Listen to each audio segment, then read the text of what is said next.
अमृत वर्षा तीसरा प्रवचन सत्य की भूमि। मेरे प्रिय आत्मन, मैं सोचता था रास्ते में आपसे क्या कहूं और मुझे ख्याल आया कि उन थोड़ी सी बातों के संबंध में आपसे कहना उपयोग का होगा जो मनुष्य को सत्य के पाने के लिए भूमिका बन सकती हैं। और इसलिए मेरी उत्सुकता है कि सत्य को पाने की भूमिका आपकी निर्मित हो, क्योंकि उसके बिना न तो आपको जीवन का कोई आनंद अनुभव होगा, न आपको जीवन मिलेगा और न आप परिचित हो पाएंगे उस संगीत से जो सारे जगत में, सारे ब्रह्मांड में व्याप्त है। सत्य को पाए बिना कोई मनुष्य न तो शांति को पा सकता है और न धन्यता को पा सकता है। हमारे भीतर जितनी पीड़ा और जितना दुख है, जितनी परेशानी और जितना असंतोष है, जितना संताप है, उसका एक ही कारण है, उसकी एक ही वजह है और वह यह है कि हमें अपनी सत्ता का, अपने स्वरूप का कोई बोध नहीं है। जिस व्यक्ति को अपनी सत्ता का ही कोई बोध न हो वह अपने जीवन को व्यवस्थित करने में सफल नहीं हो सकता है। और जिसे इस बात का पता न हो कि कौन उसके भीतर है, उसकी सारी दिशाएं भ्रमित हो जाती हैं। उसके सारे रास्ते खो जाते हैं। उसके चलने में कोई अर्थ नहीं रह जाता। और उसके जीवन के अंत में वह किसी मंजिल पर, किसी गंतव्य पर नहीं पहुंच पाता है। इसलिए मैंने ठीक समझा कि कुछ उन बातों के संबंध में आपसे कहूं, जो सत्य को पाने के लिए भूमिका और सीढ़ियां बन सकती हैं। सबसे पहली बात तो यह कहनी जरूरी है कि हम में से बहुत कम लोग होंगे जो सत्य को पाना चाहते हों। और जो नहीं पाना चाहते उन्हें इस दुनिया में कोई भी सत्य देने में समर्थ नहीं हो सकता है। चाहे आपके करीब से महावीर निकल जाएं और चाहे आपके पड़ोस में क्राइस्ट और कृष्ण ठहर जाएं, तो भी अगर आपके भीतर प्यास नहीं है तो सत्य आपको उपलब्ध नहीं हो सकता है। अगर मैं एक कुएं पर भी खड़ा हो जाऊं और मुझे प्यास न हो तो कुएं का पानी मुझे दिखाई नहीं पड़ेगा। पानी उसे दिखाई पड़ता है जिसे प्यास हो। पानी केवल उसे दिखाई पड़ता है जिसे प्यास हो, जिसे प्यास न हो उसे पानी भी दिखाई नहीं पड़ता। और पानी की सार्थकता भी उसे ही ज्ञात होगी जिसके पास प्यास है। और जितनी गहरी प्यास होगी, पानी में उतना ही अर्थ प्रकट हो जाता है। सत्य के साथ भी यही है। जो जानते हैं उनका अनुभव यह है कि हम सारे लोग सत्य के करीब खड़े हैं। जो जानते हैं उनकी प्रतीति यह है कि हम सारे लोग सत्य के कुएं पर खड़े हैं, लेकिन हम में प्यास नहीं है। और जिसे प्यास नहीं है उसे उपलब्धि नहीं हो सकती। जो हमारी बिल्कुल पीठ के पीछे हो, जो हमारे हाथ के करीब हो, लेकिन अगर प्यास न हो, वह भी हमें दिखाई नहीं पड़ेगा। दुनिया में बहुत लोगों ने जिन्होंने जाना है, अपनी बात कही है। लेकिन उनकी बात पानी है। आप में प्यास हो तो उसमें अर्थ होगा, आप में प्यास न हो तो व्यर्थ हो जाएगी। सत्य की जिज्ञासा में पहली शर्त है प्यास होनी चाहिए। और प्यास का पता कैसे चलेगा? अगर एक मरुस्थल में मुझे छोड़ दिया जाए, सूरज जोर से तपता हो और पानी कहीं दिखाई न पड़ता हो और मैं प्यास से तड़फने लगूं, मैं प्यास से इतना व्याकुल हो जाऊं कि कोई आकर मुझसे कहे कि हम पानी तो देते हैं, लेकिन पानी जीवन के मूल्य पर देंगे। हम पानी देंगे लेकिन बाद में जीवन ले लेंगे। तो मैं पानी लेना पसंद करूंगा या जीवन बचाना? मैं पानी ले लूंगा और जीवन खो दूंगा। प्यास तब पूरी होती है जब हम उसके लिए जीवन भी देने को तैयार हों। तो अकेली प्यास ही काफी नहीं है, इतनी प्यास कि हम उसके लिए सब कुछ देने को तैयार हों, तो सत्य उपलब्ध होता है। सत्य बहुत सस्ती बात नहीं है। असल में जीवन में जो भी महत्वपूर्ण है वह सस्ता नहीं हो सकता। और सत्य एक अर्थ में किसी भी मूल्य पर नहीं पाया जा सकता है, सिवाय जीवन दिए। पहली तरह की चीजों में अपने जीवन को गंवा देता है, वह बिल्कुल व्यर्थ गंवा देता है। जो दूसरी तरह की चीजों को पैदा करने में लगा है, वह संपदा को उपलब्ध होगा, वह संपत्ति को उपलब्ध होगा, उसे कुछ मिलेगा। उसे कोई आधार मिलेगा और कोई आनंद और कोई आलोक उपलब्ध होगा। पहली तरह की चीजों को हम वस्तुएं कहते हैं, दूसरी तरह की चीजों को हम अनुभूतियां कहते हैं। धर्म का संबंध वस्तुओं से नहीं अनुभूतियों से है। शांति शक्ति से भी बड़ी शक्ति है। इसका अर्थ हुआ कि शांति शक्ति से भी बड़ी शक्ति है। सबसे बड़े शक्तिशाली वे हैं जिन्हें आप अपनी शक्ति दिखाने के लिए प्रलोभित नहीं कर सकते। सबसे बड़े शक्तिशाली वे हैं जिन्हें आप शक्ति का प्रदर्शन करने के लिए उत्तेजित नहीं कर सकते। सबसे बड़े शक्तिशाली वे हैं जो उस सीमा तक शांत हो गए हैं कि उन्हें अशांत करने का उपाय संसार के हाथ में कोई भी नहीं रह जाता है। शांति अद्भुत शक्ति है, एक बहुत दूसरे लोक की शक्ति है। और शांति भूमिका है सत्य को पाने की। जो शांत नहीं है वह सत्य को नहीं पा सकता है। तो पहली बात है, सत्य को पाने की प्यास चाहिए। दूसरी बात है, सत्य को पाने के लिए शक्ति की निष्ठा छोड़कर शांति की श्रद्धा उत्पन्न होनी चाहिए।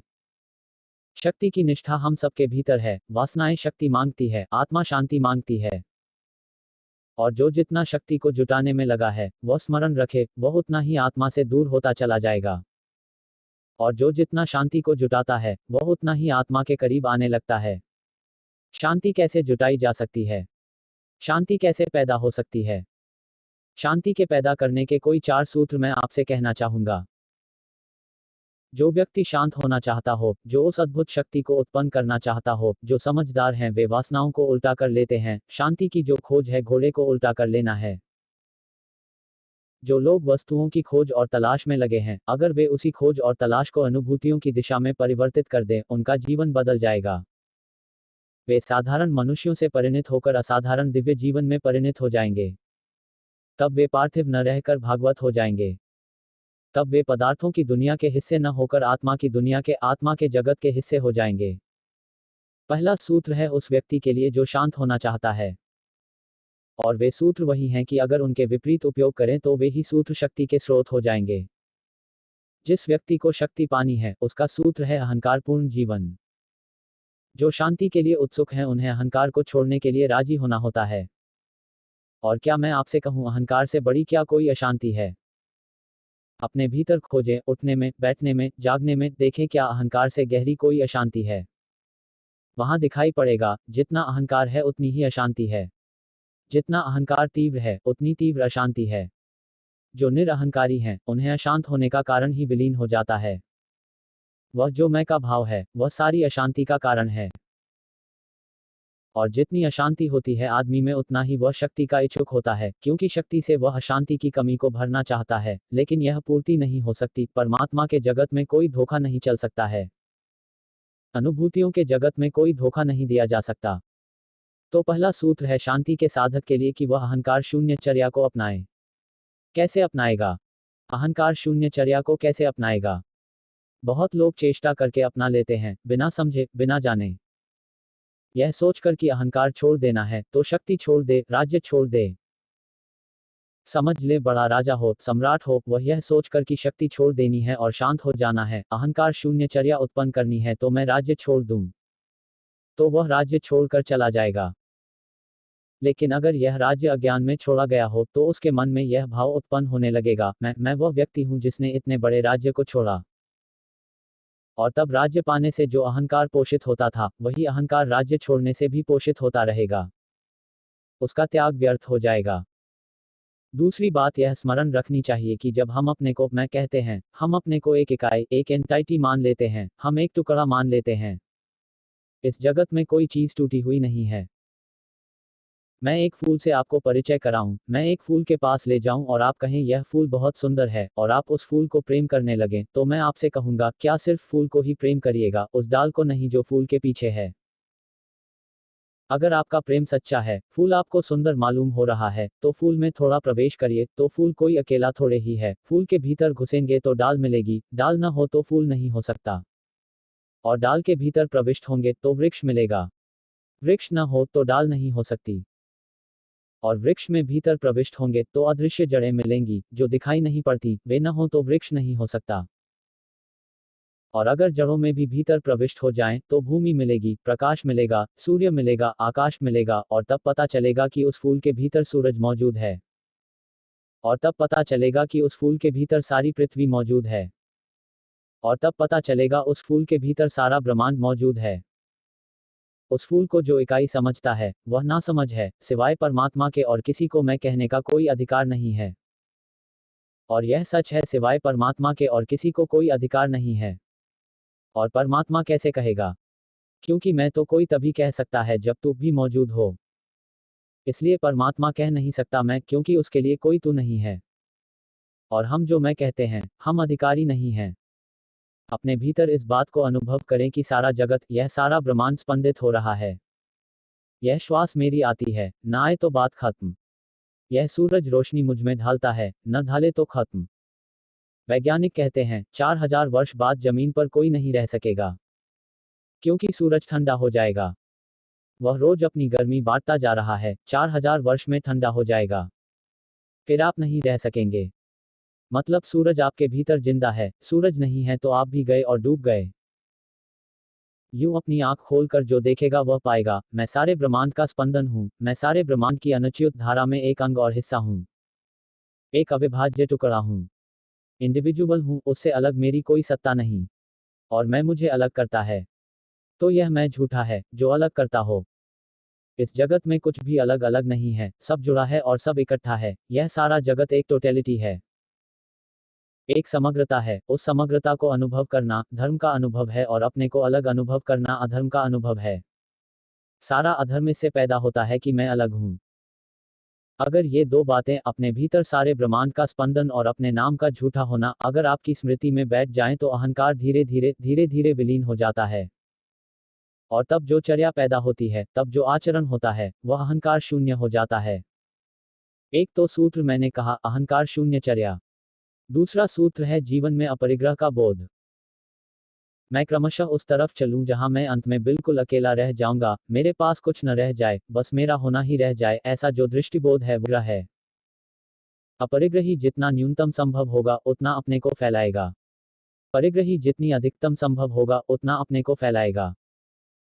और मजा यह है कि परिग्रही जितना फैलाता जाएगा उतना ही पाएगा उसका घेरा बहुत छोटा है और बड़ा होना चाहिए, और अपरिग्रही जितना घेरे को छोटा करता चला जाएगा उतना ही पाएगा घेरा अभी बहुत बड़ा है और थोड़ा छोटा कर लूं। और बड़े मजे की बात है, परिग्रही को हमेशा घेरा छोटा दिखाई देगा, इसलिए वह दुखी होगा, और अपरिग्रही को हमेशा घेरा बड़ा दिखाई पड़ेगा, इसलिए वह हमेशा सुखी होगा। इतना बड़ा घेरा मेरे पास है। तीसरा सूत्र है अहिंसा की दृष्टि। वह व्यक्ति जिसके पास अहिंसा की दृष्टि न हो, अपने हाथ से अशांति को रोज आमंत्रण देता है। वह व्यक्ति जिसके पास अहिंसा की दृष्टि हो, 24 घंटे शांति को आमंत्रण देता है। क्यों? हिंसा का अर्थ है हम जगत के प्रति दुख भेज रहे हैं, और यह असंभव है कि जो व्यक्ति जगत के प्रति दुख भेज रहा हो, जगत उसे दुख न भेजे।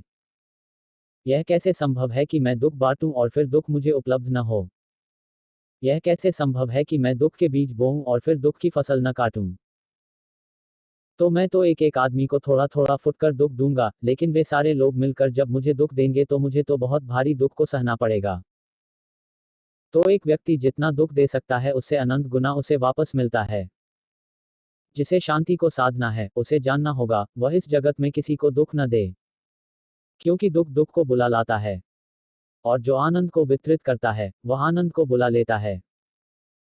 जो आदमी दूसरे के सुख में सुख को अनुभव कर सके, वही आदमी केवल दूसरे के दुख में दुख को अनुभव कर सकता है, दूसरा आदमी नहीं।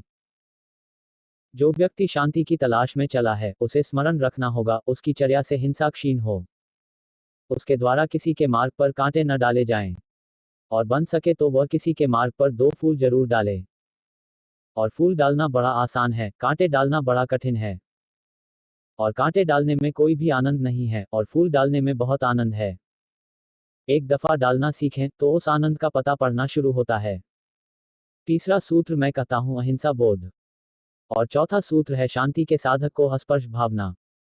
उस सारे जगत के बीच रहते हुए निरंतर अनुभव करें कि मैं दूर और अलग हूं, कोई चीज मुझे स्पर्श नहीं करती है। जब कोई गाली दे तो वह चुपचाप खड़े होकर देखे कि गाली आई, मेरे आर पार निकल गई, मुझे उसने स्पर्श नहीं किया। जब कोई सुख आए तो वह अनुभव करे, सुख आया और निकल गया, उसने मुझे स्पर्श नहीं किया। वैसे ही जैसे मैं यहाँ बैठा हूँ और अभी कक्ष में प्रकाश है और फिर प्रकाश को बुझा दिया जाए और उस कक्ष में अंधकार आ जाए तो मैं क्या समझूंगा? मैं समझूंगा थोड़ी देर पहले मुझे प्रकाश घेरे हुए था, अब मुझे अंधकार घेरे हुए है, लेकिन मैं दोनों से ही कहाँ छू रहा हूँ? मतलब दोनों में से कौन मेरे भीतर प्रविष्ट हो रहा है? न प्रकाश मेरे भीतर प्रविष्ट होता है, न अंधकार मेरे भीतर प्रविष्ट होता है। मैं तो अछूता खड़ा हुआ हूँ। अपने को इस भांति सजग करने की जरूरत है कि इस जगत में कुछ भी मुझे छूता नहीं। अगर इसका निरंतर बोध और अभ्यास चले कि जगत में मुझे कुछ भी छूता नहीं है, जगत में मुझे कुछ भी स्पर्श नहीं करता है, तो क्रमशः जगत और आपके बीच एक नए संबंध का जन्म हो जाएगा, अस्पर्श के संबंध का। अभी हमें हर चीज छू लेती है और हमारा संबंध स्पर्श का है, और तब हमें कोई भी चीज छू नहीं सकेगी और हमारा संबंध स्पर्श का होगा। जिस व्यक्ति को जितनी ज्यादा चीजें छूती हैं, वह उतना अशांत होता है, और जिसे जितनी कम चीजें छूती हैं, वह उतना शांत हो जाता है। शांति के ये 4 चरण हैं: अहंकार शून्य चर्या, अपरिग्रह बोध, अहिंसा दृष्टि, अस्पर्श भावना। जो इन चार पायों को संभाल लेता है उसकी शांति की बुनियाद रख दी जाती है। और जो शांत हो जाता है सत्य उससे दूर नहीं है। शांति का चक्षु सत्य को अत्यंत निकट अपने ही भीतर पा लेता है। जिन्हें सत्य की प्यास है उन्हें शांति को साधना आवश्यक है। और जैसे कोई किसान बीज बोने के पहले भूमि को तैयार करता है, वैसे ही जो सत्य के बीज बोना चाहते हैं उन्हें शांति की भूमि को तैयार कर लेना पड़ता है। मेरी इन बातों को इतने प्रेम से और शांति से सुना है, उससे बहुत अनुग्रहित हुआ, उससे आनंदित हुआ। प्रभु आपको उस दिशा में ले जाए जहां प्रकाश है, यही मेरी कामना है। अज्ञानी अरुण, मोबाइल नंबर 8960163251।